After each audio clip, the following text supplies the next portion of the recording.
Baik, pembicara kedua kita yaitu Dr. Lee Pan dengan interpreternya yaitu Bapak Johan Kurnia.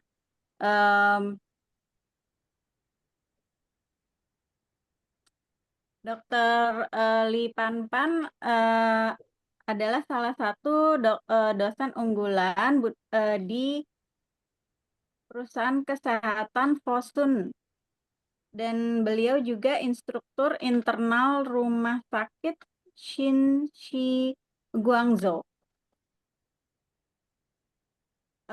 Beliau adalah pembimbing psikologi perkembangan remaja, anggota Komite Pertama Internet dan Perawatan Lanjutan, termasuk anggota dari Asosiasi Perawat Provinsi Guangdong, anggota tetap Komite Profesional Onkologi Asosiasi Anti Kanker Provinsi Guangdong.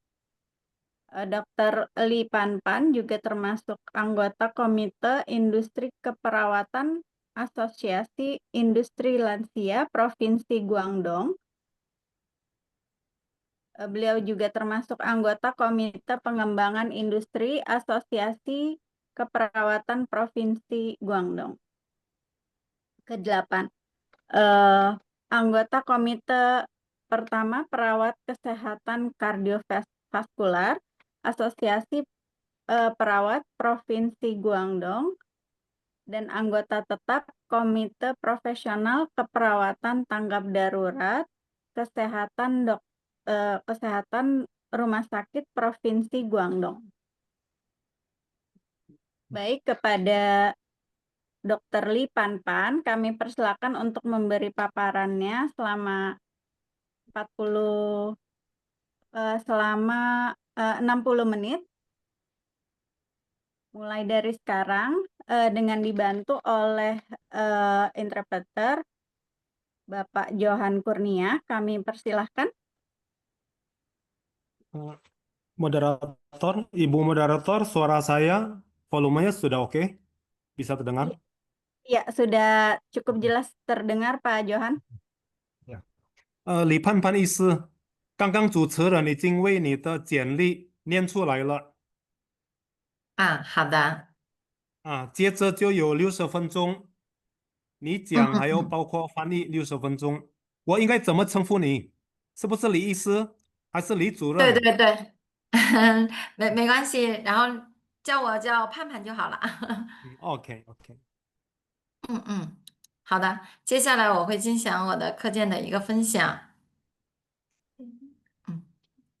Berikut ini akan disampaikan sharing dari data-data. 好，各位朋友，大家下午好，我是今天的主讲人李盼盼。本次演讲主要聚焦于体重健康管理。如今呢，体重然后超重、肥胖的一个问题呢是非常严峻，影响了国民的健康。在这种背景下呢，探讨健康体重管理的意义也是非常重大的。我们接下来将从多个方面展开，助力大家科学进行体重管理，提升健康的一个水平。Oke, 我打断下给翻译。Maka pembicara kedua kita ini Dr. Lipan Pan, beliau adalah selain ahli gizi juga ahli untuk pengelolaan body weight, berat badan. Jadi bahwa sekarang ini adalah satu fenomena yang sangat meluas di mana-mana, kelebihan berat dan obesitas. Itu secara akumulatif itu akan berdampak kepada kesehatan nasional atau kebugaran fisik nasional. Maka kita akan melihat dari berbagai dimensi atau sudut. Oke, Cing. 好。我连了呢。接下来进行我的一个个人介绍。我目前是担任门诊部的副主任，也是然后集团的讲师和院内的内训师，担任红十字会的一个救护员。目前具有临床护理经验有18年，护理管理临床经验是有13年的。接下来我主要从以下4个板块，然后是展开讲解。首先就是体重管理的现状，我们会通过一些数据呈现当下的超重、肥胖严重的形势，揭示其与慢性病的紧密关联，同时介绍肥胖的它的一个判定标准。第二个就是科学减重的一个方案。目前我院开展体重健康管理之后，接诊的接近100名患者。那么在这个减重当中呢，大家都取得了一个很好的一个成效，会给大家进行各种方案的一个分享。第三个就是关于到我们饮食技巧。目前呢，我们一定要解剖一下关于到极端节食的危害、网红减肥方法它的适用性，让大家避开体重管理波动的一个陷阱，提供合理的饮食，助力大家在享受美食的同时呢，然后是可以健康的减重。最后一个板块就是科学运动设计板块，会为大家量身定制科学减重的运动计划，让运动成为健康生活的一部分。这四个板块它是相辅相成的，将为大家构建全面的体重管理。Dr. Lee ada baca lagi beliau punya apa biodata, padahal kita tadi udah dibacakan oleh Ibu moderator. Maka kepada bahan-bahan substansi yang beliau akan sampaikan, ini boleh dibilang dibagi dalam 4 bagian. Yang bagian ke-1, kondisi terkini pengelolaan berat badan. Lalu yang kedua adalah metode penurunan berat badan secara ilmiah, scientific. Yang ketiga adalah tips ataupun kiat pola makan yang sehat. Maksudnya adalah sambil orang bisa menikmati makanan yang enak, yang bisa membawa nafsu makan buat kita, tapi sekaligus kita juga pilih yang sehat secara pemahaman yang ilmiah. Lalu yang keempat itu adalah desain olahraga yang secara saintifik, secara ilmiah itu benar-benar membantu kita menjaga kesehatan sekaligus bisa menguras lemak atau mengurangi berat badan. Kita akan lihat dari 4 bagian ini satu persatu. Oke, Lise. 好，我们先来看第一个体重管理的现状。目前可以看得到卫健委的一个数据，其中有34.3%的人是达到了一个超重率，16.4%的人是在一个肥胖。那么有70%的2型糖尿病患者，它是与肥胖有关系的。超重的肥胖已经成为慢性病的一个重要诱因，严重影响了国民的健康。这句数据其实也敲醒了警钟，说明体重管理已经迫在眉睫。若不加以重视的话，未来可能会影响更多的人，然后受到慢性病的一个威胁。Jadi kita mulai dari bagian yang pertama, yaitu kondisi terkini pengelolaan body weight atau berat badan. Di dalam data ini itu adalah dari data Komisi Kesehatan Nasional. Rasanya itu di Tiongkok kali ya. Bahwa kalau lihat ada 2 angka di sini, yang sebelah kiri itu adalah angka untuk overweight, kelebihan berat badan, yang sebelah kanannya adalah obesitas, kegemukan. 70% dari penderita diabetes tipe 2 itu mereka terkait dengan obesitas, kondisi kegemukan. Kelebihan berat badan dan juga obesitas itu juga menjadi pemicu yang penting untuk penyakit-penyakit kronis. Lalu baris yang terakhir itu bahwa secara di total itu akan berdampak serius terhadap kesehatan masyarakat secara nasional. Oke, Lise. 好，那让我们来看一下，我们如何来评估自己究竟是肥胖还是超重的呢？其实就有一个，然后关于到我们的体脂指数，就是 BMI 值来评定的。那么肥胖在临床，它的诊断其实就是通过我们的 BMI 值来判定人体超重和肥胖是否的程度。那么它的测算公式呢，就是体重除以身高平方米平方。我们举个例子，一个人的体重他是60千克，身高是1.6米的话，那么他的 BMI 值最后得出来的结果就是23.4。Di sini bagaimana menilai seseorang itu termasuk kelebihan berat ataupun sudah lewat batas menjadi obesitas, kegemukan. Dalam diagnosa klinis, obesitas ditentukan dengan menggunakan BMI, Body Mass Index atau indeks massa tubuh, untuk menilai apakah kelebihan berat atau sudah obesitas, untuk mengukur keparahannya. Rumus perhitungannya BMI seperti yang ada di layar ini, yaitu tinggi badan, berat badan ditambah dengan tinggi badan kuadrat. Kalau contoh di sini, seseorang yang beratnya 60 kilo, maka BMI-nya itu 60 plus tinggi badannya 1,6 meter plus 1,6 kuadrat. Maka hasilnya adalah 23,4. 好的，李医师。那我们刚才说了，上一个案例它的 BM 值是23.4，那么这个图呢，我们就可以呈现出来，它究竟是正常的，还是超重，还是肥胖？那让我们来看一下我们的成人 BMI 值的判定标准，18.5小于18.5的是体重过轻，18.5到23.9的话，它是属于正常。23.9就是大于23.9的话，相当于是24到28，它为超重；大于28的话，它就判定为肥胖。Nah, kalau kita lihat yang tadi punya perhitungan itu BMI, indeks massa tubuhnya itu 23,4, itu termasuk kategori apa? Nah, kita lihat lagi, kita cocokkan dengan tabel berikut ini. Angka 18,5, BMI 18,5 ke bawah itu termasuk kurus. Lalu kemudian antara 18,5 sampai 23,9 itu adalah normal rata-rata.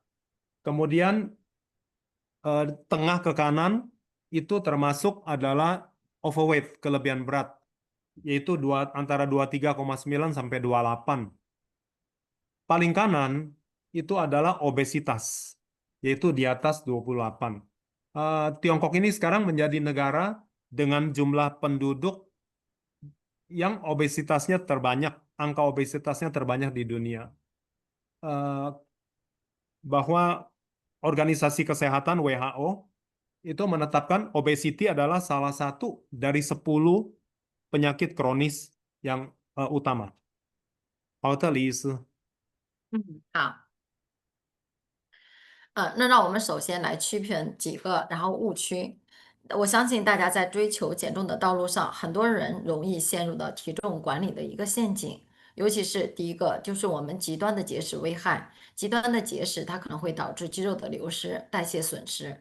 例如我们的案例当中显示，某人因为节食后，体重虽然是下降了，但是他的基础代谢率是大大幅度的一个下降。稍有饮食不注意，咱们的体重就会反弹。第二个，关于到网红减肥法的它的适用性，生酮饮食、轻断食、单一饮食法各有特点。那么，但适合的人群也是有限的。例如，我们的生酮饮食，它是适合易耐受者，如果有糖尿病的患者是不适合生酮饮食的。轻断饮食呢，它是需要良好的自控能力；单一的饮食，它容易导致营养不良。体重波动的陷阱。减重不等于减脂，单纯的追求我们体重下降，容易陷入到体重的一个波动陷阱。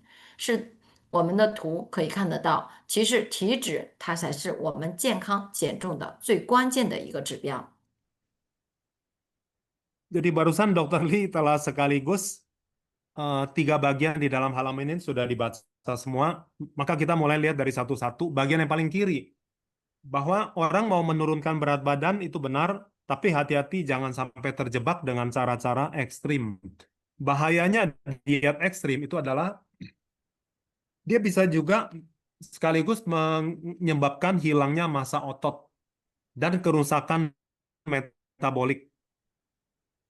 Kasus ini menunjukkan bahwa meskipun seseorang mengalami penurunan berat badan setelah diet, tapi laju metabolic rate-nya itu basal metabolic rate menurun secara signifikan, secara drastis, sehingga sedikit saja kalau terjadi ketidakteraturan pola makan atau cara pola makan yang tidak sehat kembali lagi, maka berat badannya sebentar saja sudah naik kembali. Terus bagian yang tengah, lihat di layar yang di bagian tengah, itu adalah diet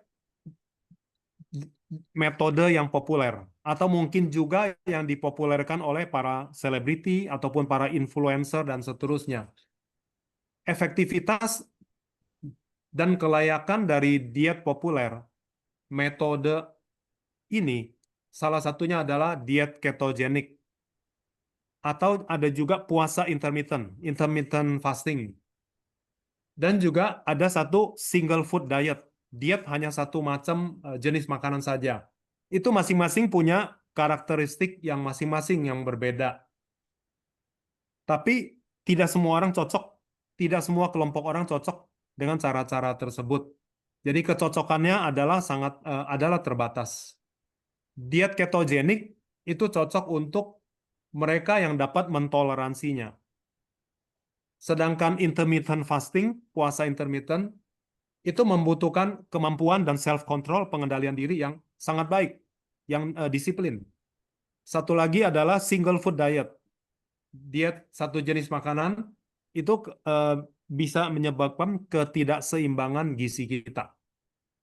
Lalu kemudian bagian yang paling kanan, bahwa jebakan dari fluktuasi program diet, program penurunan berat badan. Program diet, fluktuasi pada program diet penurunan berat badan. Penurunan berat badan tidak sama dengan penurunan kadar lemak tubuh kita. Kalau hanya mengejar angka timbangan yang turun, maka dengan mudah membuat seseorang bisa terjebak dalam perangkap. Perangkap apa? Yaitu fluktuasi berat badan. Diagram ilustrasi di sini yang di belakang sebelah kanan itu menunjukkan bahwa penurunan daripada lemak tubuh itu adalah tujuan utamanya. Itu dari penurunan berat badan yang sehat, itu adalah penurunan kadar lemak tubuh kita. 好的，李医师。好，像我们来看一下，其实合理控制体重它是有多维度的一个价值。从健康层面来说的话，其实作为提升全民健康素质的基石，能够发挥多方面的积极作用。合理的，然后控制体重可以降低多发的，然后是并发症的一个几率。根据增强机体的免疫力，可以改善器官功能。听二。然后是提升国民健康的整体素质，为整个人和社会助力健康的根基，可以抵御我们的慢性疾病的首道防线。然后从经济层面来说的话，其实科学的减重它可以降低的医疗负担，也可以如果控制好体重的话，能够减少患病的一个风险，节省大量的一个医疗费用。例如，像我们肥胖往往多半有睡眠障碍，或者糖尿病、冠心病、高血压、高血糖，然后高尿酸等等。它体重下降之后呢，它也可以大大幅度的降低它的一个慢病的一个并发症。Maka di layar ini itu ada multidimensional value, nilai-nilai multidimensional, bahwa sebagai landasan kesehatan, kita ingin untuk bisa meningkatkan kebugaran fisik secara nasional. Artinya untuk semua masyarakat secara merata atau menyeluruh. Kita lihat di layar yang paling kiri atas, yang ada tulisan yang pertama itu adalah garis pertahanan pertama. Mempertahankan berat badan yang ideal adalah salah satu kunci untuk mencegah atau untuk melawan penyakit kronis. Itu adalah garis pertahanan yang pertama. Mempertahankan berat badan ideal. Lalu yang atas kanan, kita lihat ada 4 poin di situ. Yang pertama adalah dengan menjaga berat badan yang ideal, kita mengendalikan berat badan yang wajar dan dapat menurunkan resiko berbagai komplikasi. Yang kedua adalah meningkatkan sistem imun. Yang ketiga, itu memperbaiki fungsi organ dan meningkatkan kualitas masyarakat secara umum. Yang keempat adalah membangun fondasi kesehatan yang kokoh bagi perorangan individu maupun masyarakat secara kolektif, secara keseluruhan. Lalu yang kanan bawah kita lihat, berat badan yang ideal bisa terhindar dari kegemukan itu punya beberapa dimensi di situ. Yang warna merah itu pemberdayaan ekonomi, ya, economic empowerment. Penurunan berat badan secara ilmiah itu untuk mengurangi bebannya medis.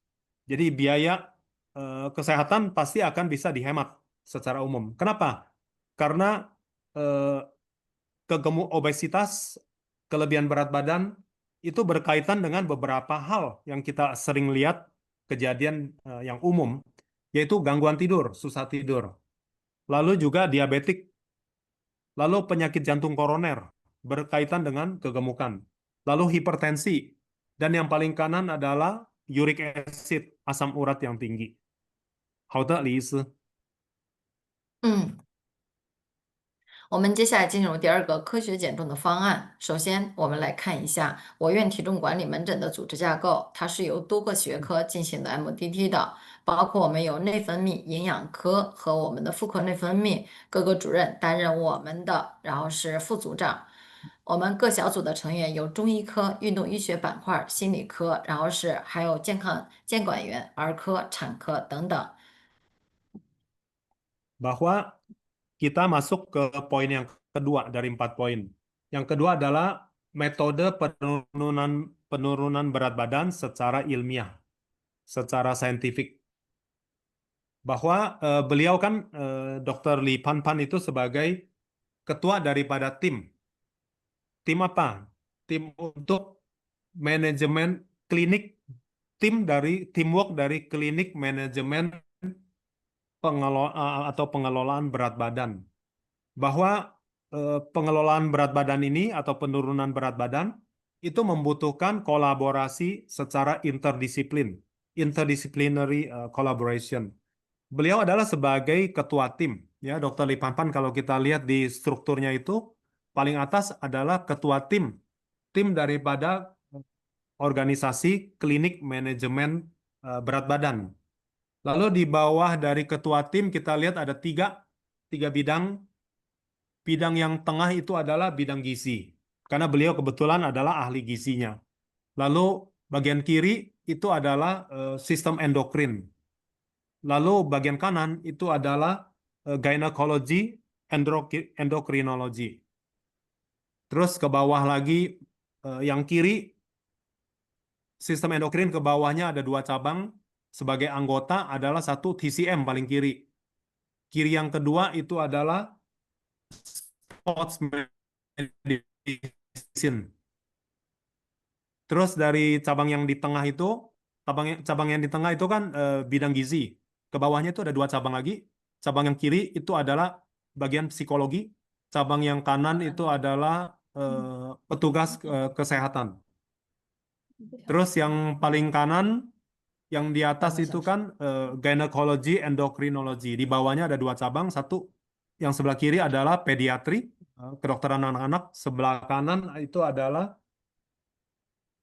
kebidanan atau obstetri. 好的，李医师。好。接下来我们医院呢，它的减肥产品的话，它主要有一个，首先是中医减重。中医作为我国传统的医学减重，在医学领域有着独特的理论和方法，其治疗方案结合了中医的精髓，能够从根源上帮助大家进行科学减重。然后接下来我给大家呈现一下，这就是我们目前我们减重门诊，然后中医治疗方案，它有减脂中药和针灸治疗、埋线治疗。中药加针灸，中药加埋线、耳穴，然后还有格物灸，就是我们现在最后说的那个扑灸。它往往的治疗的时长就是4周为1个疗程，需要3个疗程来完成。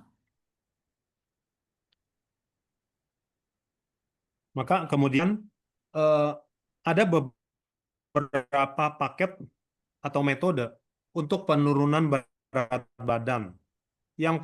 Paket yang pertama adalah dengan cara TCM, Traditional Chinese Medicine. Itu kita lihat di sini ada 7. Ada 7.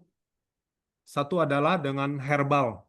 Jadi makan obat-obatan herbal TCM mengurangi lemak tubuh. Terus yang kedua, ya di baris urutan kedua itu terapi akupunktur. Di baris yang ketiga itu adalah akupunktur benang, yaitu menanamkan benang di titik-titik meridian akupunktur. Baris yang keempat itu adalah terapi kombinasi herbal dan akupunktur. Yang kelima, baris yang kelima itu adalah terapi kombinasi obat herbal dan juga akupunktur benang, menanamkan benang. Terus yang ke-6, baris yang ke-6 itu titik akupunktur telinga. Dan yang ke-7 yang paling bawah itu adalah moksibusi penempatan. Moksibusi yaitu dengan obat yang dibakar, dipanaskan, memanaskan tubuh kita. Secara umum, durasi perawatannya kurang lebih sama. Satu cycle itu 4 minggu, frekuensi kedatangan itu adalah 3 kali. Nah, itu biasanya adalah dilakukan setiap minggu datang. Jadi selama 3 kali berturut-turut, maka terakhir adalah 4 minggu. Garis besarnya seperti itu. Outer list. 第二个减重方案就是我们的营养减重。营养减重的话，它其中治疗方案是有四个的，一个是就是个性化的一个营养食谱加运动进行的，就是每周进行一个食谱的一个调整。它的疗程时长是3个月。我们指2零呢，它有基础版、增强版和豪华版。基础版的话，它就是也是有3个月的，然后但是它的费用是不一样的啊。然后增强版的话，在这个基础之上，我们会有一个免费的解毒报告，还有包括我们益生菌呐、里边维生素 D 的一个联合应用。然后是第4个方案，就是指2零豪华版的话，它在这个基础之上还有一些乳清蛋白的一个增加，也是整个疗程是3个月。Kemudian yang sekarang ini adalah program penurunan berat badan dengan metode gizi. Metode gizi atau diet. Kita lihat di sini bahwa dia punya paket itu ada bagi yang 3 macam. Bahwa resep atau menunya itu adalah sangat individualized. Jadi setiap orang mungkin bisa berbeda. Di sini ada 3 jenis paket, yaitu paket yang dasar, paket yang enhance, yang penguatan atau lanjutan. Yang paling bawah itu adalah paket luxury atau deluxe. Apa bedanya? Selain biayanya beda, tentu saja. Kalau yang paket dasar, itu kita lihat di baris kedua. Itu programnya adalah untuk menu untuk 1 minggu. Masa durationnya itu totalnya 3 bulan. Dievaluasi setelah 3 bulan. Berapa hasilnya. Menurun berapa kilo. Nah, untuk yang pakai dasar, itu produk dimakan itu adalah untuk 1 bulan. Lalu ada di dalam paket itu ada timbangan lemak tubuh. Ada 1 gelas blender listrik. Lalu dan juga 1 bulan layanan pendampingan atau konsultasi pola makan oleh si ahli gizi. Terus yang paket yang kedua yang di tengah itu 20 set makanan, 20 set menu yang versi lanjutan atau versi penguatan itu juga adalah produk lemaknya selama 20. Produk lemaknya ada 20 untuk 1 bulan. Ada timbangan lemak tubuh, ada gelas blender listrik, lalu dan 1 bulan layanan pendampingan pola makan dan oleh ahli gizi. Nah, di sini bedanya dengan yang pakai dasar adalah ditambah 1 kotak probiotik 36 gram dan juga 1 kotak vitamin D, D3, yaitu Magnato. 1 kotak vitamin D3 NATO. Isinya 30 saset. Kemudian itu adalah paket yang deluxe. Apa bedanya? Selain yang di atas itu beda, dia juga ada 2 kotak probiotik satu kotak glutamin, juga ada satu kotak vitamin D3 natto, dan 2 kaleng whey protein. Whey itu hasil samping susu lah, atau serumnya susu begitu. Whey protein sebanyak 640 gram. Nah, itu dilakukan selama sampai 3 bulan, kemudian akan dianalisa kondisi fisik setelah 3 bulan. 好的，李医师。嗯。这个第三个方案就是关于到我们的一个药物治疗方案。其实药物治疗方案根据患者的他的 BM 值，只要是大于28，或者是患者他的伴随的，然后是基础疾病是比较多的情况下，我们再考虑用药物干预。药物在干预之前呢，首先我们要完成我们的一个就是专科性的一个健康检查，包括他的一个抽血和检验、超声这方面。那么，如果他的检查结果适合用我们这种药物来进行的，例如我们讲的第一个替尔博泰，适合的话，我们这边就会有一个治疗方案，它是有一个13周的一个疗程，就是3个月的疗程，用5毫克来维持。还有一个就是首次剂量为5毫克，后边的话维持到6个月，就是24周。还有一个智行的话是用10毫克的到4个月，一个个性化的话就是维持6个月的，它分别的价格是不同的。然后是主要它的疗。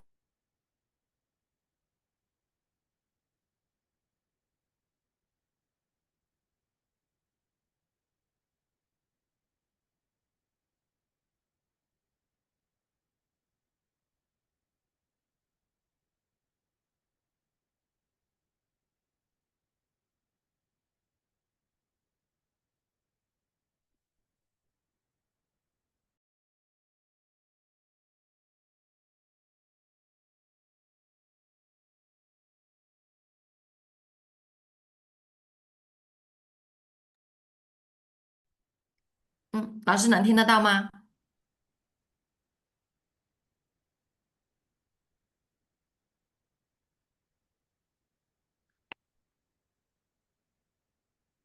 老师能听得到吗？那我进行讲下一个可以吗？刚刚这里的信号好像可能是我放信号有点讲完了这一章，对不对？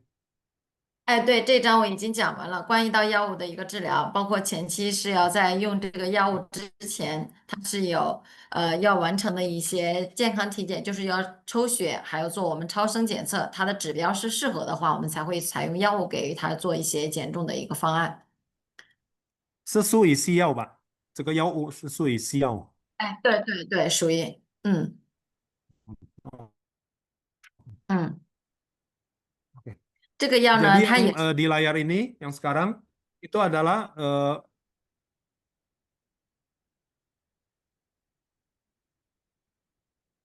我的网络不好吗？yang sorry mungkin WiFi signal saya tutup kamera ya sementara. Bahwa yang di layar ini yang barusan tadi, ya ini adalah metode dengan obat-obatan, tapi ini bukan herbal. Obat-obatan barat yaitu tirsepatate. Tentu para apa namanya pasien atau peserta yang mau mengambil program ini itu pertama harus diperiksa dulu dengan apa namanya blood test, tes darah. Apabila cocok, tidak ada apa kontraindikasi dan juga nggak ada sensitivitas atau apa, tidak ada apa alerginya, baru dilakukan ini. Karena dengan metode tirzepatet ini programnya itu ada yang 3 bulan dan sampai 6 bulan. Kalau kita lihat yang bagian paling atas itu adalah pengobatan dengan dosis awal 5 miligram. Per minggu 5 miligram dipertahankan selama 3 bulan, dosisnya sama. Terapinya selama 13 minggu, yaitu 3 bulan. Dilakukan kontrol cek itu setiap mingguan ataupun setiap bulanan. Dan evaluasi bertahap terhadap kondisi turunnya berat badan, serta penyesuaian rencana terapi. Jadi mungkin dari waktu ke waktu tiap tahap itu bisa ada penyesuaian.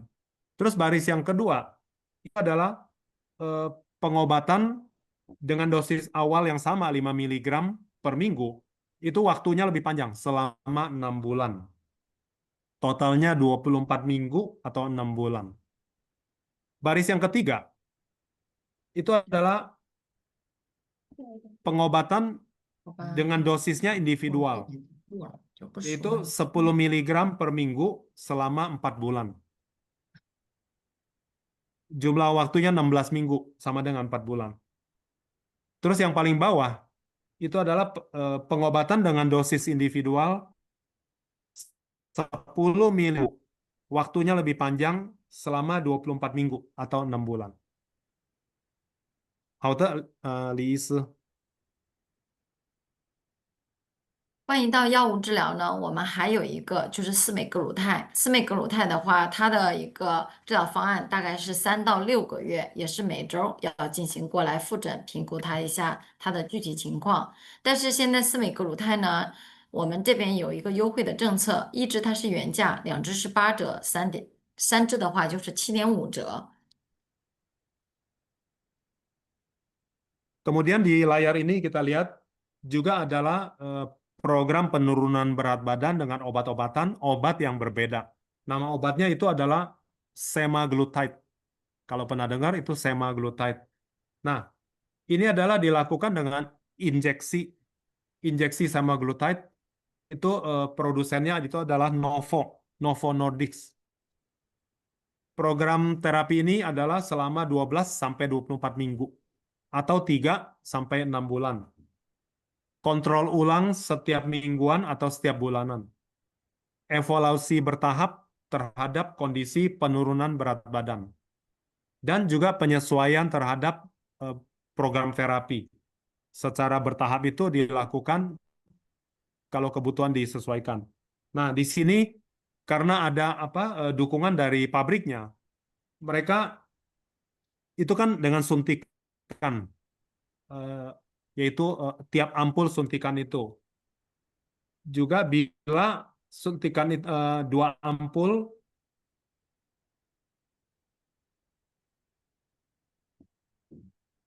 paket yang 2 itu dapat 20% potongan dari pabrik, dan kalau 3 itu 25%.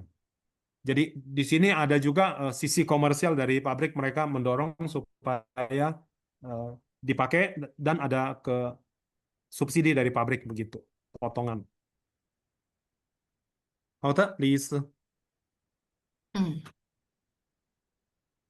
然后这个是我们在减重过程当中的一些成功案例。第一个就是通过我们的膳食营养的，就是包括我们营养科制定的那个920，这个李女士呢50天成功减重了我们的9.5千克，接近20斤，从最先开始比较胖的到后边。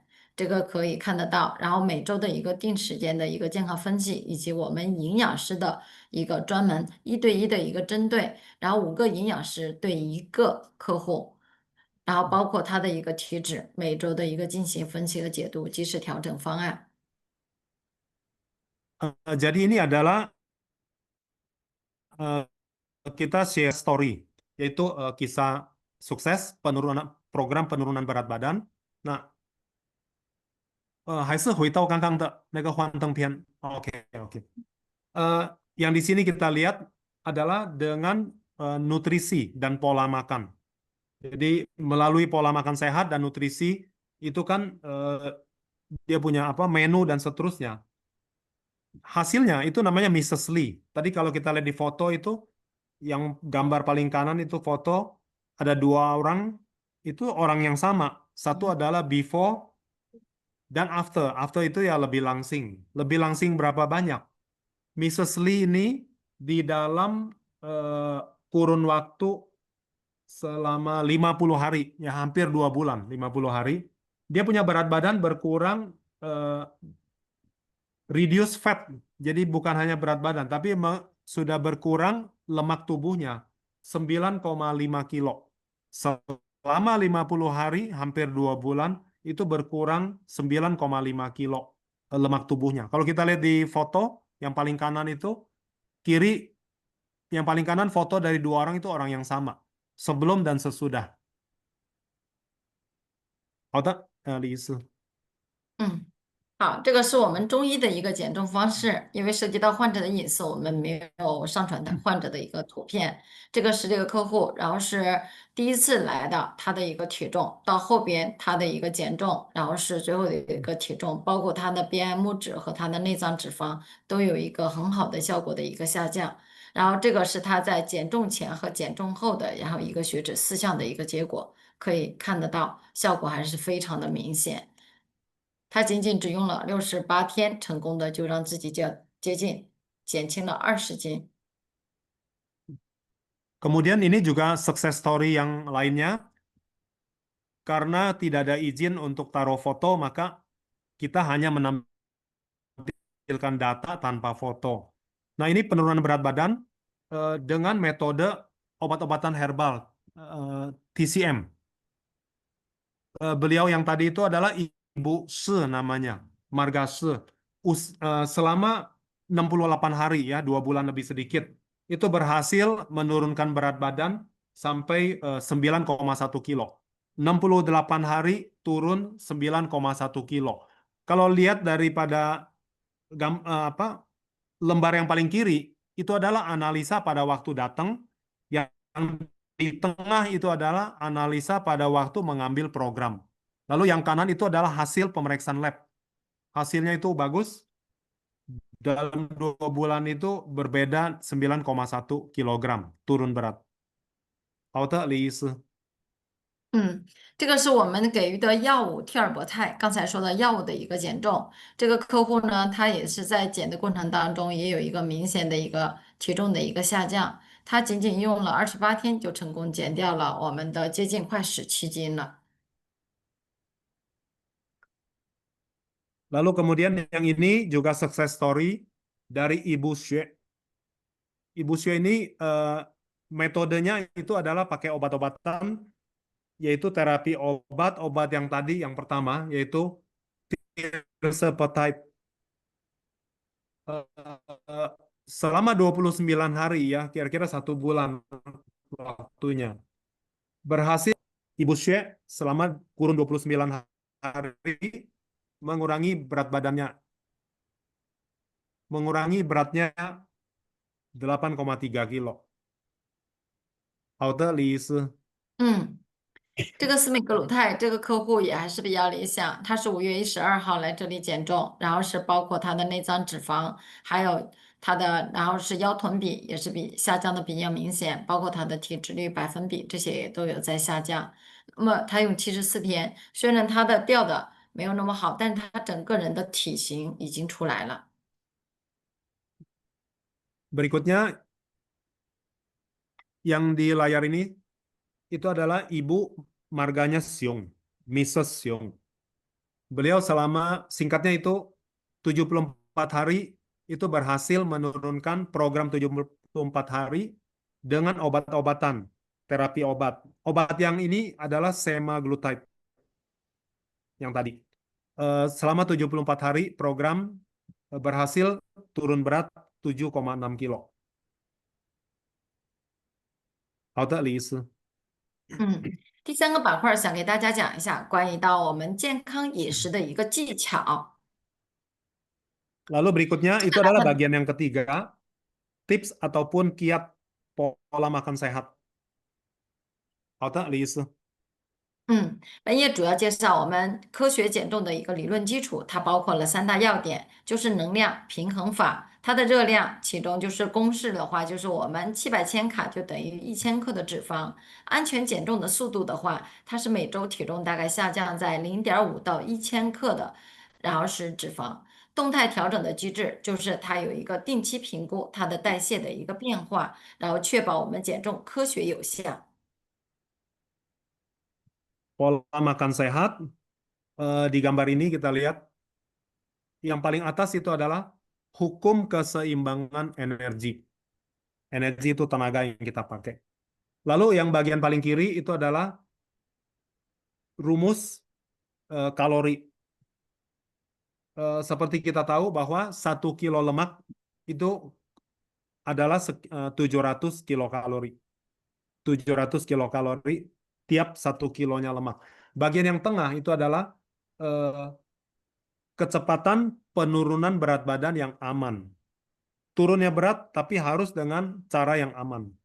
Yaitu di bawah kita lihat yang bagian tengah bawah, setiap minggunya bisa berkurang berat badan 0,5 sampai 1 kilo. Berkurang lemak. Jadi targetnya adalah setiap minggu berkurang lemaknya itu 0,5 kilo sampai 1 kilo. Yaitu per harinya kurang lebih 500 kalori ataupun 700 kalori per hari. Lalu bagian yang paling kanan itu adalah mekanisme penyesuaian yang dinamis. Jadi dari waktu ke waktu dengan fleksibel menyesuaikan, yaitu dilakukan bagian bawah, kanan bawah itu evaluasi berkala terhadap perubahan metabolisme. Oke, 好的，第一次。嗯。营养均衡配置的话，我们遵循的三大营养黄金比例，其中就是我们的蛋白质，它的占比是20%到30%；碳水的话是40%到50%。我们一定要摄入碳水的时候，一定要注重选择 DJI 的一个食物，这样的话，它可以避免我们血糖大幅度的一个波动，从而提供的一个持久性的一个能量。脂肪的话，摄入大概是占到20%到30%，要进优质脂肪。然后是膳食纤维这边的话，我们每天的摄入量是达到25到30克的一个标准啊。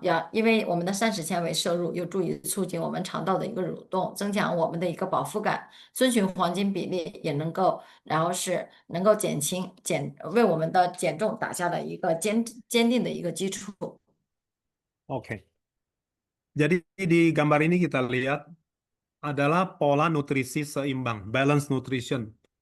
Eh, Di sini ada golden ratio dari 3 makronutrien. Jadi rasio emas. Emas itu artinya apa? Yang berharga. Yaitu 3 makronutrien, protein, karbohidrat, dan lemak. Protein itu 20-30%.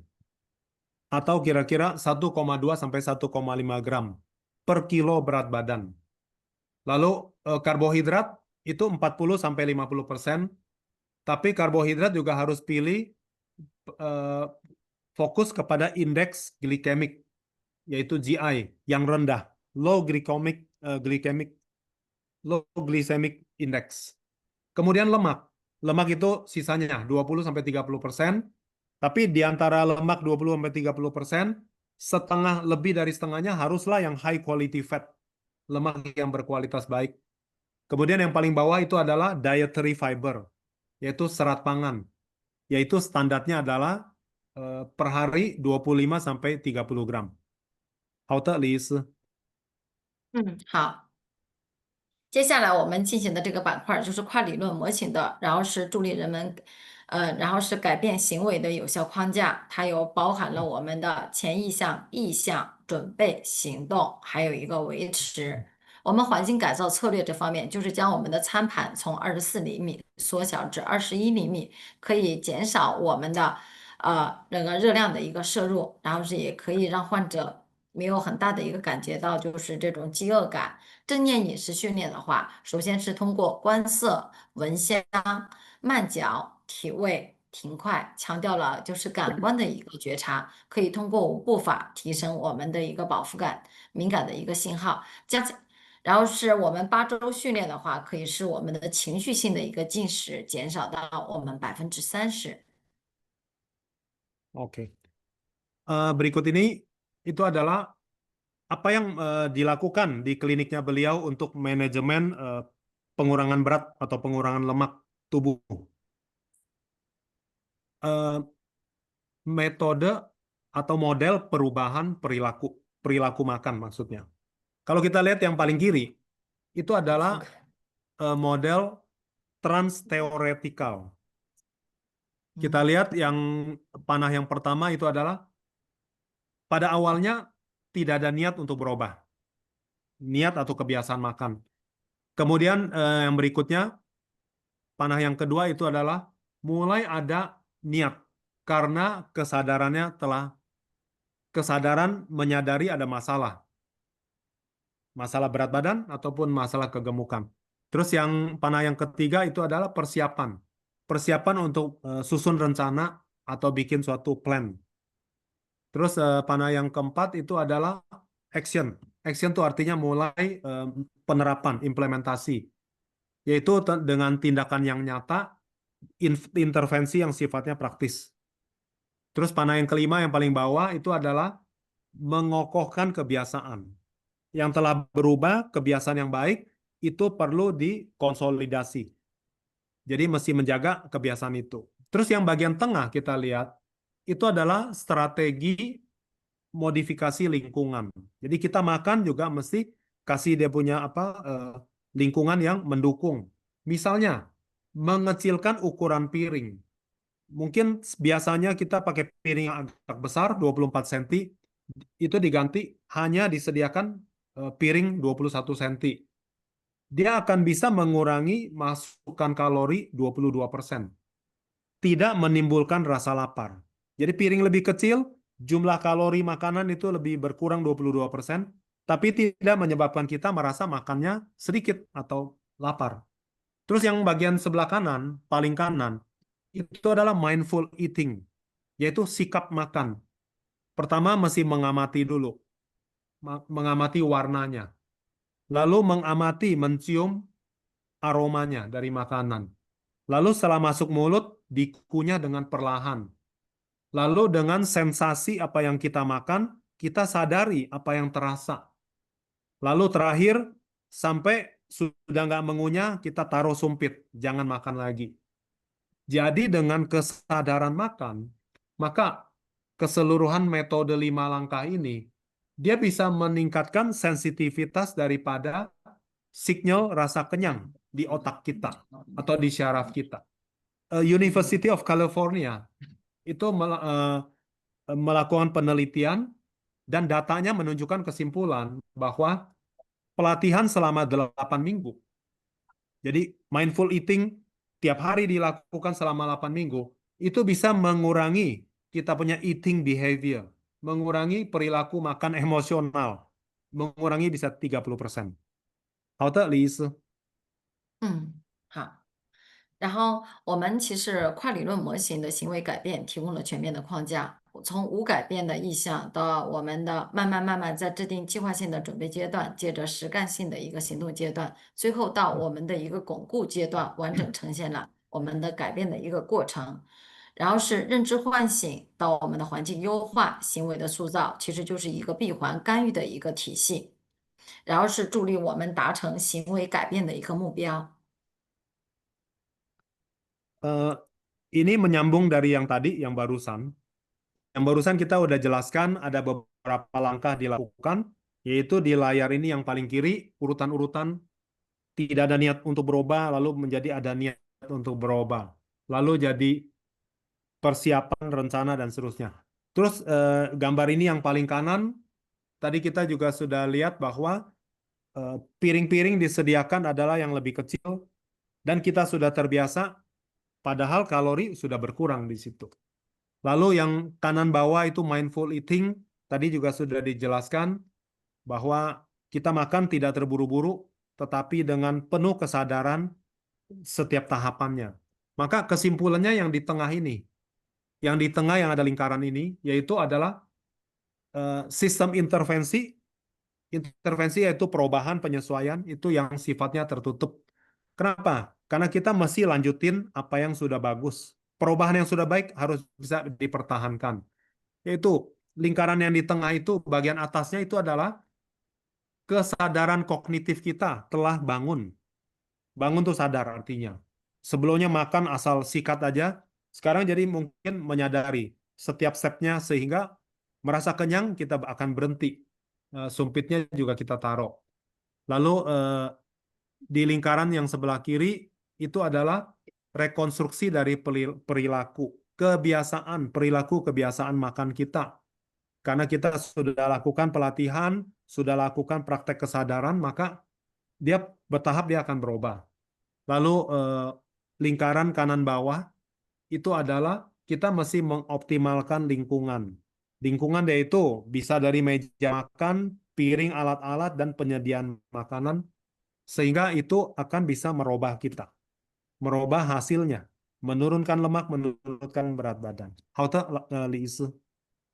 嗯。我们接下来讲一下饮食法则，因为时间的问题啊。然后我们先从211餐盘法则里边，就是让大家一定要知道，我们现在进食的话，就是首先可以进2份的非淀粉类的一个蔬菜，如绿叶菜或者是我们菌菇类的；1份优质蛋白，例如我们的虾呀或者豆制品；1份全谷类的碳水，比如说我们的糙米、薯类，然后这样子来吃，这就是我们的211餐盘。先吃青菜，再吃我们的优质蛋白，到最后再吃我们的一个碳水。Jadi yang di layar ini adalah prinsip atau aturan untuk diet yang dipraktekkan di tempatnya beliau itu pengelolaan berat badan ini. Dari kebiasaan makannya itu kita bilang ada prinsip jumlah piring itu 2-1-1. Yaitu 2 ini adalah 2 porsi sayuran non tepung, sayuran yang bukan tepung. Misalnya sayuran hijau, jenis jamur, dan seterusnya. 2 porsi. 1 porsi itu protein berkualitas. High quality protein, apakah itu ikan atau udang, atau produk-produk kacang kedelai. Lalu bawahnya itu 1 porsi adalah karbohidrat biji-bijian utuh. Jadi karbohidrat dari whole grains. Misalnya beras merah, umbi-umbian, dan seterusnya. Nah, itu lingkaran sebelah kanan itu sama, yaitu 2 porsi sayuran non tepung, bawahnya ada 1 porsi protein berkualitas, lalu juga ada 1 porsi karbohidrat dari biji-bijian yang utuh. Penelitian daripada Harvard Medical School, jadi Fakultas Kedokteran yang ada di Harvard menunjukkan metode ini bisa mengurangi fluktuasi gula darah setelah makan, mengurangi 23% fluktuasi gula darah setelah makan. Hasilnya lebih optimal kalau juga digunakan dengan kebiasaan pakai piring yang lebih kecil, yaitu piring 21 cm. 好的，李医师。好，最后一个板块就是我们今天要说的，就是科学运动的一个设计。首先，我们来看一下运动的金字 Bagian 塔。 yang keempat itu adalah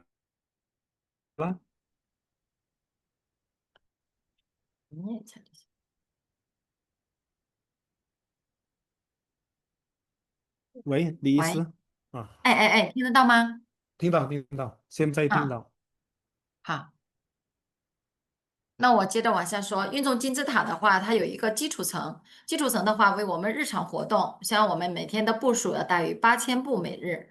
有氧运动的话，就是每周我们要有150分钟的中强度的一个训练，它的心率区间计数在公式就是最大的心率，就等于我们220减去我们的年龄，再乘以我们中强度的一个百分比。第三个就是我们的阻抗训练，抗阻训练。抗阻训练的话，它是每周2到3次，包括我们的一个深蹲、平板支撑等示范动作，可增强肌肉的一个力量，提高我们的一个基础代谢率。Sekarang ini bagian yang keempat, yaitu desain olahraga yang ilmiah, yang saintifik. Kemudian di layar ini adalah piramida olahraga. Mungkin baik untuk kita ketahui, yang paling atas itu adalah olahraga yang paling dasar, tingkat dasar. Yaitu apa? Yaitu gerakan kita, aktivitas sehari-hari. Seperti misalnya, langkah jalan kita usahakan bisa 8.000 langkah per harinya. Terus yang bagian kedua, piramida yang tengah itu adalah olahraga aerobik. Dilakukan selama 150 menit atau 2,5 jam per minggunya. Intensitas sedang. Rumus untuk menghitung heart rate zone atau zona detak jantung itu adalah detak jantung maksimum 220 minus usia kita. Jadi detak jantung maksimum itu 220 minus usia kita. Lalu dikali dengan persentasi intensitas sedang. Rumusnya begitu. Jadi detak jantung maksimum itu 220 potong usia kita dikali persentase dari intensitas sedang. Lalu piramida yang bagian bawah itu adalah resistance training, latihan ketahanan. Itu dilakukan 2-3 kali per minggu. Gerakan-gerakan seperti contohnya itu squat, jongkok bangun, lalu dengan plank, dengan papan dan seterusnya, latihan dari ketahanan kita. Dia bisa meningkatkan kekuatan otot dan juga dia bisa menaikkan tingkat metabolisme basal kita. Jadi basal metabolic rate itu bisa meningkat. 好的，李斯。好，我们今天课程基本上也接近到我们最后的一个板块，最后一个内容了，就是来说一下我们的两种运动，一个是高强度的间歇训练和低强度的稳步运动。我们高强度的话是要求20分钟为一次，它采用30秒的全力冲刺加1分钟的慢走循环模式，然后是我们的运动后有那个过量的，然后是氧耗，提升我们48小时内持续的一个燃脂。它适合时间紧张且体能良好者，然后是运用我们高强度的间歇训练。那么低强度的这一类人呢，它是60分钟每次然后是低强度的有氧运动，比如说我们的快走、游泳为主，它的心率维持在我们的正常的50%到60%为最大值，可调节脂肪供应占到了70%以上，适合新手和关节损伤的人群。那么在减脂期间呢，我们要求每周3次，然后高强度的一个训练，比如说每周1、3、5。那么还有2次的一个低强度的稳态运动，是周2和周4，这样子的话，来达到我们一个减脂期间的一个运动。平台期突破的话，就是进行高强度的训练，达到30分钟后，然后是再进行低强度的一个稳态运动，利用我们的然后是糖原耗尽，然后它脂肪再运动达到的一个效应。逐渐过渡期的话，就是新手从我们的低强度，然后稳态运动，到每次2周增加1次高强度的一个间歇训练，逐步的提升我们的一个强度。特殊人群，比如说怀孕、3高患者，它可以采用改良的我们低强度的稳态运动，例如在水中步行啊等等，然后是心率大概控制在140次每分。Kemudian ini adalah bagian yang terakhir dari bahan presentasi Dr. Lee, yaitu perbandingan untuk olahraga ya, perbandingan antara HIIT, High Intensity Interval Training, versus LISS, yaitu Low Intensity Steady State Exercise. Apa itu? Yaitu kita lihat atas kiri. Latihan interval intensitas tinggi, high intensity interval training. 20 menit per session. Itu standarnya adalah 20 menit per sesi. Menggunakan pola 30 detik sprint maksimal. Ditambah 1 menit jalan santai. Secara bergantian. Jadi berulang-ulang bergantian, yaitu 30 detik sprint maksimal ditambah 1 menit jalan santai. Melalui efek EPOC. EPOC itu adalah excess post-exercise oxygen consumption. Jadi konsumsi pemakaian oksigen yang berlebihan pada waktu selesainya latihan atau olahraga, itu dia bisa meningkatkan pembakaran lemak selama 48 jam. Jadi dengan cara latihan begini, dia akan bisa bantu bakar lemak selama 48 jam selanjutnya setelah selesai dari latihan olahraga. Ini cocok bagi orang yang punya waktu terbatas, waktunya sedikit, tapi kondisi fisiknya kuat, bisa. Kemudian yang di sebelah kanan, atas kanan, itu adalah latihan intensitas rendah dengan durasi yang stabil, yaitu low intensity steady state exercise. Ini adalah 60 menit per tiap sesinya dengan aerobik intensitas sedang sampai rendah. Misalnya jalan cepat atau berenang. Sebagai fokus itu jalan cepat atau berenang. Lalu detak jantung dipertahankan 50-60% dari maksimal detak jantung. Ini bisa memanfaatkan lemak sebagai sumber energi lebih dari 70%-nya. Jadi energi yang dipakai itu bisa 70%-nya itu dibakar dari lemak. Ini cocok untuk para pemula atau orang-orang yang ada cedera sendi yang nggak bisa pakai kekuatan atau kecepatan. Bisa pakai cara ini, low intensity. Lalu yang bagian paling bawah kita lihat ada 4 tahap. Selama tahap penurunan lemak, paling kiri, fase penurunan lemak, itu setiap minggu lakukan 3 kali HIIT, high intensity. Misalnya Senin, Rabu, Jumat. Ditambah 2 kali yang low intensity, misalnya hari Selasa dan Kamisnya. Kemudian yang tahap kedua, strategi mengatasi plateau. Ya, plateau itu artinya di ketinggian begitu. Setelah HIIT, setelah high intensity, nyambung lakukan 30 menit low intensity. Itu bisa memanfaatkan efek dari mobilisasi lemak. Setelah glikogen habis, kita masih lanjutkan lagi low intensity spot. Itu bisa glikogen itu gulanya. Gulanya sudah dipakai habis, dia akan bakar lemak. Jadi bisa membuat lemak kita cepat berkurang. Terus yang tahap yang ketiga itu adalah transisi bertahap. Kalau pemula itu lakukan mulai dari low intensity steady state exercise. Setiap 2 minggu tambahkan 1 sesi yang high intensity. Jadi low intensity berjalan setelah 2 minggu, tambahkan 1 sesi high intensity. Secara bertahap meningkatkan kita punya intensitas. Lalu bagian yang paling kanan bawah, paling kanan, itulah adalah untuk kelompok populasi khusus, yaitu para ibu hamil, pasien-pasien misalnya yang punya masalah. Masalah yang umum itu adalah yang 3 faktor itu. 3 faktor penyakit metabolik, yaitu tekanan darah tinggi, gula darah tinggi, diabetik, atau lemak darah tinggi, hiperlipidemia. Nah, kalau yang ini menggunakan versi low intensity yang modify, yang disesuaikan. Misalnya berjalan di dalam air, dengan detak jantung yang dipantau jangan melebihi 140 denyut per menit.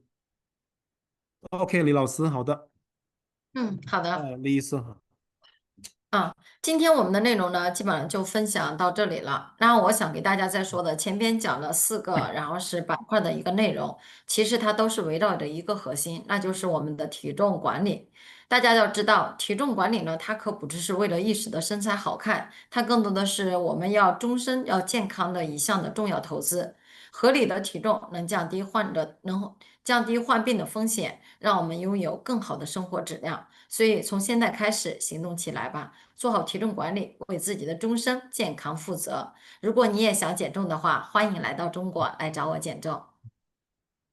Oke, dan ini adalah lembar penutup, lembar terakhir, bahwa yang di depan itu ada penjelasan daripada 4 aspek, itu sebetulnya adalah sekeliling daripada tujuan utama, yaitu periferal daripada tujuan utama. Tujuan utama itu adalah bagaimana mengelola berat badan kita, mengurangi lemak tubuh kita. Kenapa? Bangunan berat badan yang overweight, mengurangi kegemukan, bukan hanya untuk penampilan yang baik saat ini, tapi dia lebih penting lagi adalah untuk kesehatan kita jangka panjang. Dan kebiasaan yang baik itu akan membawa kita benefit itu kesehatan seumur hidup. Kenapa? Karena pada akhirnya kita punya hidup haruslah berkualitas. Bukan hanya kelihatannya tampilannya langsing, tapi juga harus memenuhi banyak hal yang membuat hidup kita jadi ada kemudahan. Karena tidak ada penyakit. Mengurangi, bisa menghemat biaya kesehatan. Dan secara keseluruhan adalah kita punya quality of life akan membaik. Maka sebagai penutup ini, manajemen berat badan itu adalah sebetulnya investasi untuk kesehatan kita seumur hidup. 好的，李老师，完毕了。李医师，完毕。好的。Jadi